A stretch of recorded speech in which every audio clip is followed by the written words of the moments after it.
I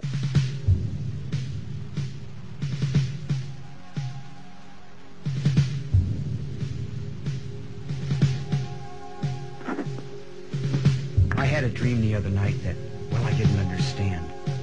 A figure walked in through the mist with a flintlock in his hand.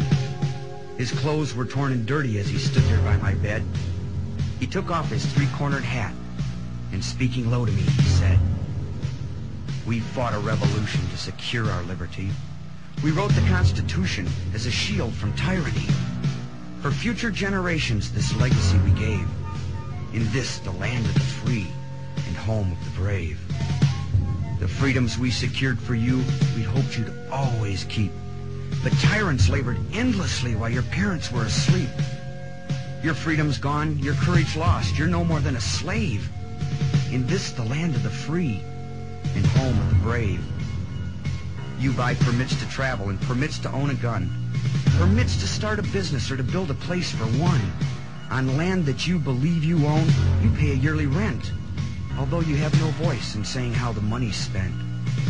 Your children must attend a school that doesn't educate, and your Christian values can't be taught according to the state.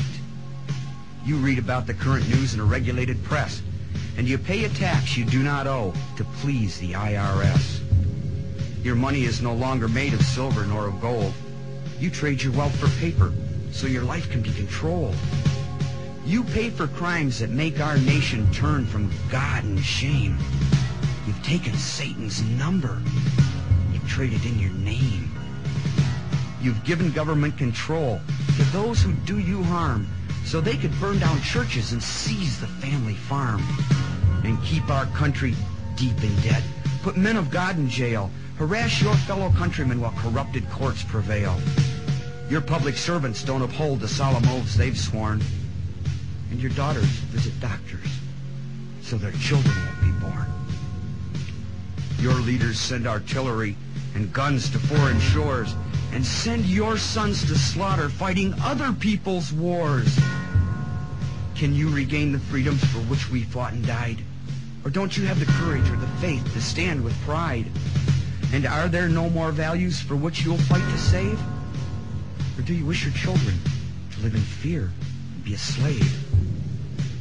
O sons of the Republic, arise, take a stand, defend the Constitution, the supreme law of the land.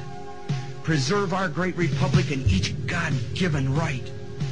And pray to God to keep the torch of freedom burning bright. As I awoke, he'd vanished in the mist from whence he came. His words were true. We are not free, but we have ourselves to blame. For even now as tyrants trample each God-given right, we only watch and tremble, too afraid to stand and fight. If he stood by your bedside in a dream while you were asleep and wondered what remains of the freedoms he'd fought to keep, what would be your answer if he called out from the grave, "Is this still the land of the free?"